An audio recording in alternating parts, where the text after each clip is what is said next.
And I do believe that we have rotten politics, and I'm not using that as an exaggeration. Hey everyone and welcome.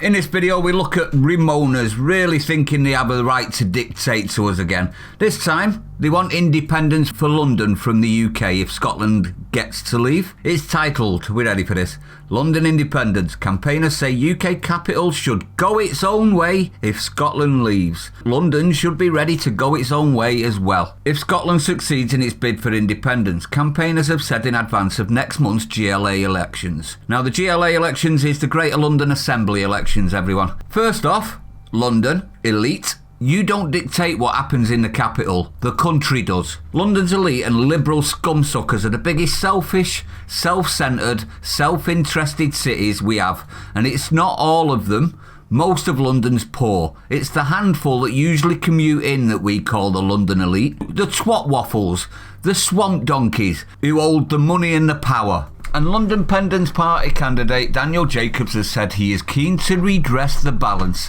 after what he characterised as the excessive London bashing. Have you heard this, everyone? London bashing, which he believes characterised the Brexit debate. London bashing, you see what I mean? Self-absorbed. You got bashed, really? We were called far-right, racist, bigots, gammon, the list goes on, by you and your ilk. We also got told numerous times that we were too thick to know what we were doing. Remember that, everyone? Now at this point, maybe giving independence to London would work. But I'll tell you this, if we did give you independence, we're building a wall to keep your liberal left-wing idiocy in there. Can't have your stupid seeping out, can we? Mr. Jacobs, an author for the Rough Guys Travel Guidebook series in various parts of the world, is one of 4 candidates standing in the May 6th poll. So London has 3 better choices then. Thanks for the heads up. He told Express, in practice, Londependence would mean London having at least the same powers as Scotland and Wales. Same power. Power to mess it up for 13 years while blaming everybody else. Okay. Autonomy for us means that Londoners would decide their own fate. Problem with that, though, you remoaning swamp donkey, is London is happy to dictate to the rest of us, but you don't like it back. I call tough at this point. It is ridiculous that London, with more people than Scotland and Wales put together, have nothing like the degree of devolution that they have. I'm sure most Londoners are thankful they don't have that sort of devolution, to be honest. And look what knee-high to a fly Sadiq Khan has managed to do with a little bit of power. And you want more? Are you mental? Of course they are. Scotland, for example, controls its own healthcare, badly I might add, education, abysmally, criminal justice, under Hamza the naughty talk in your house man, and policing. Perfect job of that too, the Scots have done. Wouldn't you agree? And largely controls its own income tax. Ah, there we go. The rich want to pay less tax. There is a shocker, isn't it, everyone? Are you surprised? In transport and housing, central government is trying to muscle in on the few powers that London had. You shouldn't have any, in my opinion. London's police commissioner is responsible to the Home Office, but we say the commissioner should be elected by the people of London just as police commissioners are everywhere else in Britain. Maybe you should move out of London then. Scratch that. Ignore me. We don't want your snivelling arse anywhere else other than London, thank you very much. With the Holyrood elections being also being held on May the 6th, Scotland's First Minister, Ankle-biter Sturgeon, has attempted to win an overall majority at the Scottish Parliament, which she says would give her a mandate to push for a second referendum, which will fail, but shh. Mr. Jacobs said whatever happens north of the border has huge implications for the capital. Really? How so? You mean for you? Because you're jealous? He basically means some lefties got out, if that is the case, and the left, as we all know, is the politics of the green-eyed monster. We want you what you have without the work. So they're all jealous, aren't they? Or is it because your EU master still pulls your strings? I think it might be a bit of both. He explained, we want ever-increasing autonomy for London. And we want London to be silenced, to be honest. But we don't always get what we want. You and your privileged ilk are coming to an end, and you know it. You don't get to flee. So long as we remain in the UK, we will work for federalism and subsidiarity, maximum decentralisation. Now, it was something that I was actually looking into, decentralisation, but when you look at where it's been done elsewhere and how it's worked out, I actually think that would actually be a stupidity to even attempt it. But let me know if you think I'm wrong on that one. I would like to know. If the UK breaks up, then we want London to be its own unit as Scotland is, rather than simply a part of England. So they hate England in totality. They say they don't want to be part of the country they're actually part of. You know, see this as absolute insanity. When did we release all the patients from the asylums? Because it seems like they're running the country at the minute.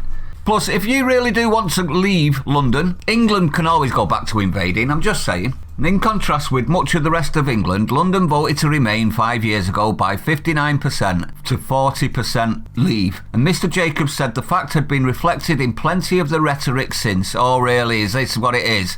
No, what it is you lost and you won't give up on the fact that you lost. That's what this is, 59%, but the majority in the rest of the country voted differently. Yet you still want your say to be more important than everybody else's. See what I mean about self-centred, everyone? With former Brexit Party leader Nigel Farage among those who have rallied against London elites. You deserve it. You started it by calling us all the names under the sun for wanting to be free from a super state that we weren't asked to join. So I say again, you called us the worst names anyone could be called, and you cry if it's returned. Grow a backbone or some minerals, will you? Or better still, go to another place better if you can find one. I'm sick of hearing haters whinge over crap. It's doing my head in now. I don't know if it's doing yours in, everyone. He said London bashing was a feature of the Brexit debate and has remained so since. And so is northern bashing from London. But we won't mention that one, will we? You deserved it. I'm not a racist. I'm not a gammon. I'm not far right. Yet you branded all of us like that. You set the groundwork, so to speak.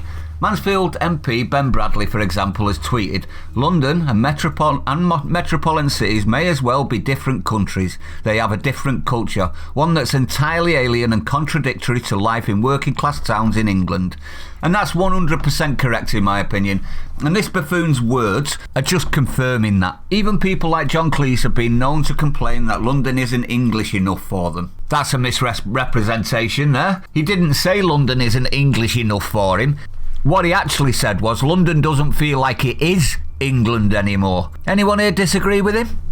Sadiq Khan yesterday rightly complained about the level of London bashing going on. Rightly complained. He's always complaining about anything English, British or old. Yet the idea that Londoners are a metropolitan elite is spurious. Most Londoners are not rich. I say again, you ship yourselves in, don't you? Greater London is though, eh? This is why I dislike London elites like this fool. He travels in like all the others because they ruined London and turned it into a shithole. Am I wrong on that? Incomes are higher here, it's true. So he's admitting that you do get paid better.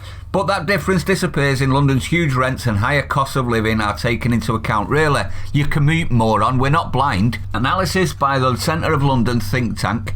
London and think tank in the same sentence. Is it April Fool's Day still? Shows half of London boroughs are still among the most deprived. And that's a bit of a shame, isn't it? It's a shame on people like yourself that are earning quite a nice crust and able to live in the suburbs, while people that live in the centre are living on the breadline in the country with no improvement in the past 5 years.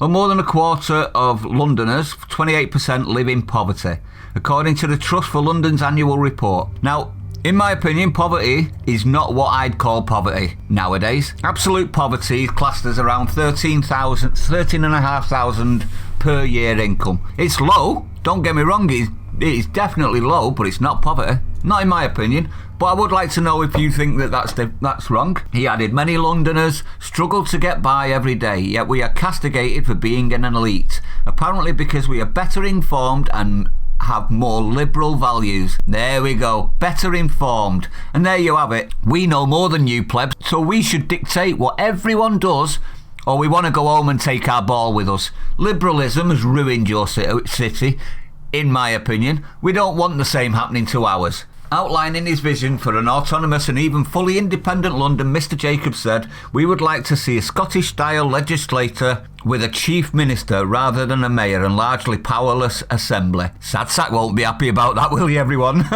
Khan, you listening? Your job's a relic of the past and should be removed. We need more legislative powers and more fiscal autonomy. We need more control over our own housing and over education. We want to be rich but not pay like everyone else, effectively. Isn't that what that says? Selfish cants. The Prime Minister has derided the Mayor for having no control over drug laws in London, but that is another area where London should be free to act for itself. Sounds like a desperate plea for free drugs from a junkie, that whole passage, doesn't it? So what's my opinion? Well, London elites shipping. In other words, they don't live in the centre of London. They live in the suburbs and commuting. So when he says that London's poor, he is quite correct on that. A lot of London is poor. But that doesn't mean there isn't an elite. It just means that it isn't in the centre for most of the time. The elite does exist. We all know it exists. We see it on the telly every day. To deny its existence is idiocy, in my opinion. And just proves how out of touch, uncaring and completely self-centred the London elites are. They think the universe revolves around them, but the mask has slipped, hasn't it? This screams desperation from losers to me, and we should take solace knowing the tides are turning. But I'd like to know your opinion. What do you think, everyone? Do you think this is just ridiculousness from a handful of whinge bag, salt-shaking Remoaners? Because that's what it feels like to me. If you are in London and you don't want this sort of thing to happen, I would advise you to pay attention to the GLA elections and make sure that this guy, this absolute buffoon, is never voted in. Daniel Jacobs from the Londependence Party. Keep your eyes out for that one, everyone. If you're new to the channel, don't forget to like, comment, subscribe, hit the bell icon, share it out. Stay sane, I'll see you on the next one.